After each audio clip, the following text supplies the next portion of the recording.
नमस्कार दोस्तों, मैं संदीप गुप्ता। आज जैसा कि मैंने कहा था कि गरीब परेशान होगा तो संदीप ये युवा पत्रकार हमेशा सामने आएगा। जैसा कि अभी मैं जैसल बाग में थोड़ी देर पहले आ गया था, वहाँ पे सभी भाजी वालों को भगा दिया गया है। सर एक बात बताइए, क्यों भगाया गया है? चलो आपको पता है कि कोरोना, मैं मानता हूँ कोरोना सेफ्टी रखनी चाहिए। एक बात बताओ, लेकिन अगर कोरोना है तो ना खाना मिल रहा है ना कमाने दिया जा रहा है, तो लोग कोरोना से मरे नहीं मरे, भूखे मर जाएंगे। तो आज मैं महानगर पालिका की पोल खोलने आऊँ। देखिए, मेरा भाईंदर महानगर पालिका, आज जब तक रहूँगा तब तक बोलते रहूँगा और एक एक भ्रष्टाचार की पोल खोलूँगा महानगर पालिका की। तब मुझे लाइव देखते रहिए और स्टार्ट करता हूँ मैं। देखिए सामने लिखा है मेरा भाईंदर महानगर पालिका, जो हमेशा कर्जे में ही रही है। एक बात बताइए, ये हमेशा टैक्स बढ़ा देते हैं और फिर भी कर्जे में क्यों रहती है महानगर पालिका? और मेरे पास सबूत है, सबके पास सबूत, जिसको मुझसे सबूत चाहिए मुझसे मिले आके, मैं सबूत। जैसा कि मैंने कहा था सर, ये मेरी 12 सालों की मेहनत है। अगर अजीत डोवाल जी 7 साल पाकिस्तान में रह के पकड़े नहीं जाते तो मेरी 12 सालों की मेहनत है। मेरी 1100 जन की टीम काम करी, इसको सबूत चाहिए। अगर मैंने सबूत देना शुरू किया सर, आधा महानगर पालिका खाली हो जाएगा। तो शुरुआत करता महानगर पालिका से। पहला सवाल अभी भी यही है कि अगर शहर की विधायक गीता जैन जी हैं तो मेरा भाईंदर महानगर पालिका के महापौर कैबिनेट में मेहता जी हमेशा क्या करते हैं और हमारी गीता जैन जी क्या करती है? जैसे कि उन्होंने बोला था कि मैं संसद में आवाज़ उठाऊंगी, तो अगर मैडम आप एक बात बता, अगर मुझे यहाँ पे दिख गया तो आप इतने महीने से विधायक है तो आपको क्यों नहीं दिखा? तो आपकी ईमानदारी का शहर क्या करेगा? आपकी ईमानदारी से अगर शहर में काम ही नहीं होगा तो मतलब क्या ईमानदारी का? आज मैं शुरुआत करूँगा गेट से लेके और सीधा कमिश्नर के ऑफिस तक। और जैसा कि आप देख रहे हैं, ये मीना मंदिर का महानगर पालिका जो भ्रष्टाचार की सबसे बड़ी जड़ है। जिसको सबूत चाहिए मुझसे कॉन्टैक्ट करें, मेरा नंबर हर जगह अवेलेबल है, मेरी टीम के पास पड़ा है, मेरा हर नंबर ट्रेस भी होता है। तो जिसको मुझे कॉल करना बिंदास कॉल करें।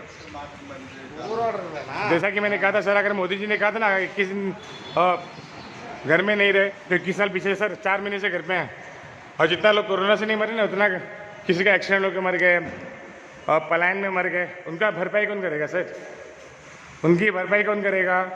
ये देखिए, ये है मेरा भाईंदर। ये देखिए यहाँ पे बोर्ड भी मारा हुआ, यहाँ पे 2 मिनट रुकूंगा, यहाँ पे पढ़ लीजिए पहले का लिखा, मेरा भाईंदर महानगर पालिका महाराष्ट्र लोक सेवा हक का अध्यादेश 2015 लोक सेवा। आज मैं पूरा जाऊँगा 3 माले तक और सबसे बात करूँगा, लाइव बात करूँगा मैं, बिना कि मैंने कहा था अगर कोई गरीब परेशान होगा तो संदीप गुप्ता लाइव आएगा।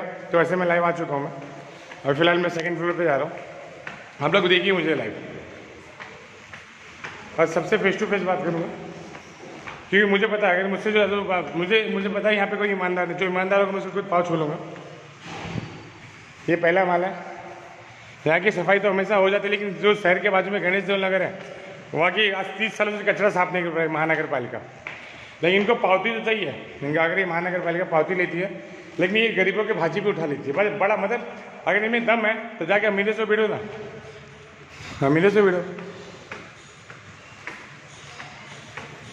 देख लीजिए।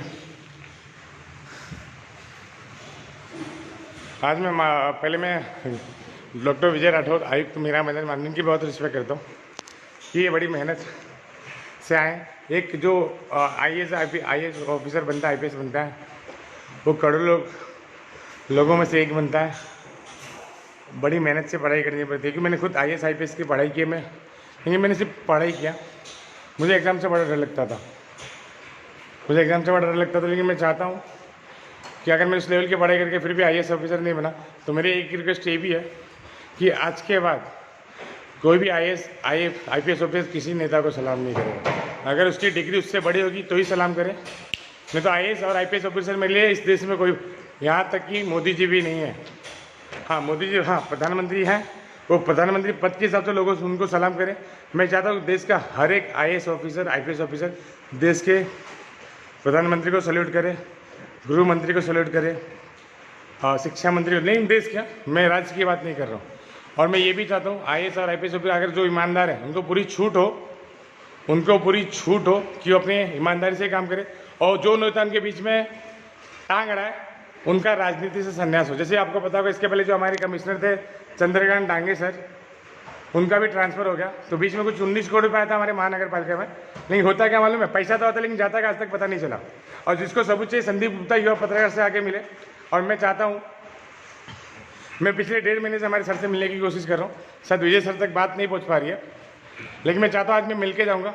एक जो यहाँ पे जो काम करते हैं वो काफ़ी अच्छा काम है, इनकी तारीफ। ये देखो, ये जो काम करिए ईमानदार आदमी है, क्यों, ये अपना काम पूरी लगन के साथ कर रहे हैं, तो इनकी मैं तारीफ करूँगा। मुझे इनसे कोई तकलीफ नहीं है, लेकिन मैं जो चाहता हूँ, जो भ्रष्टाचारी यहाँ पे है, जो कमिश्नर ऑफिस के बाजू में महानगर पालिका का ऑफिस है सर, वहाँ पे क्या होता है वो सभी को पता चलना चाहिए।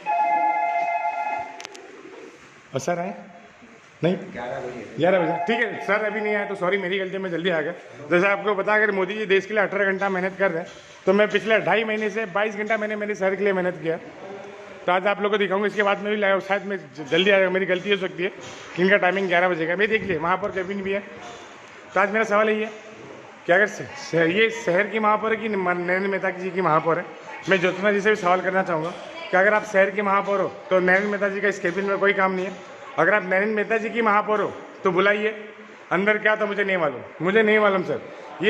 ये जो जांच का विषय है, अगर सब काम मैं ही करूँ तो ये नेता क्या करेंगे, जो राज्य सरकार क्या करेगी। तो मैं चाहता हूँ सबको बाइकआउट करो, फिर से राम राजा वापिस लो, देश में एक राजा होगा, कोई नेता नहीं, कोई पुलिस नहीं। सर इस महापौर के पद की तो गरिमा रखिए कम से कम। मगर एक जिस पेपर के लिए मैं लिखता था वहाँ पे मैं पाटिल, उनका सरनेम था पवार, उसकी जगह पाटिल लिख दिया गया था। तो उनके दोस्त ने बोला था गवार और मंद बुद्धि। तो सर आप एक बात बताइए, जो आपके विधायक है, जो किसी पद पे भी नहीं है, किसी पद के नेता भी नहीं, तो मेहता जी महापौर कैबिन में क्या करते हैं हमेशा? मुझे इसका जवाब चाहिए। और मीरा भाईंदर के लोगों से, ये मीरा भाईंदर के जितने वोटर हैं जो सच में चाहते हैं उनको इंसाफ मिले, मेरे साथ आइए। लड़ना किसी से नहीं है, मैंने अभी बोला लड़ाई अंग्रेजों से थी, लड़े जीते। भारत को सुधारना है और भ्रष्टाचार मिटाना है और भारत को सोने की चिड़िया बनाना। मैं अभी बोलता हूँ, मुझे नेताओं से भी तकलीफ नहीं, ना भ्रष्टाचारियों से तकलीफ है। क्यों सर? अंग्रेज जा चुके हैं, ये हमारे भारत के लोग हैं। ऐसा समझिए ना, अगर एक बाप बेटे के रिश्ते की बात करूँ, अगर बाप बेटा गलती करता है तो बाप माफ़ करता है। जैसे मैं, जो मुझसे बड़े मेरे भाई समान है, जो मुझसे और बड़े तो मैंने बाप समान है, चाचा समान है। तो मैं चाहता हूँ अगर मैं गलत हूँ तो मुझे करेक्ट किया जाए। लेकिन मेरा सवाल अभी भी वही है कि महापौर कैबिनेट में नरेंद्र मेहता जी का क्या काम? महापौर कैबिनेट क्यों? मैंने एक बार नहीं, उनको 10 बार देखने के बाद में 11 बार ये सवाल किया, क्यों सर मेरे से पहले कोई नेता नहीं आता यहाँ पे, मेरे से कोई पत्रकार नहीं आता, उनको नहीं दिखा? तो ये प्रॉब्लम हमारे देश की। सर लड़ाई आज़ादी सबको चाहिए, लेकिन इंसाफ की लड़ाई के लिए कोई साथ नहीं देता। लेकिन मैं अकेला लड़ाऊँ, किसी को तकलीफ है तो मुझे मेरे सीने पे 10 गोली मारे, मेरे सीने पे तैयार हूँ। जिसको मुझे मारना होगा ना, मेरे सीने पे गोली मारे, क्योंकि तकलीफ मेरे दिल में है, लोगों से तकलीफ नहीं। मुझे हिम्मत है आके गोली मारो, मैं खुद बोलूँ गोली सीने में मार के जाओ सर, मुझे मरने से डर नहीं लगता, सीधा बोलता हूँ। किसी में दम है आके मुझे सीने पे गोली मारे, लेकिन मर्द जो रहेगा, कोई ईमानदार कोई मर्द रहेगा, वही मुझे आके गोली मारे, सीधा बोलता हूँ मैं। लेकिन मेरा सवाल अभी भी यही है कि अगर शहर की विधायक गीता जैन जी है तो महानगर पालिका के महापौर कैबिन में नरेंद्र मेहता जी क्या करते हैं? और मैं चाहता हूँ बस इसी के साथ मैं अपनी बात खत्म करता हूँ। जय हिंद, जय भारत, भारत माता की जय।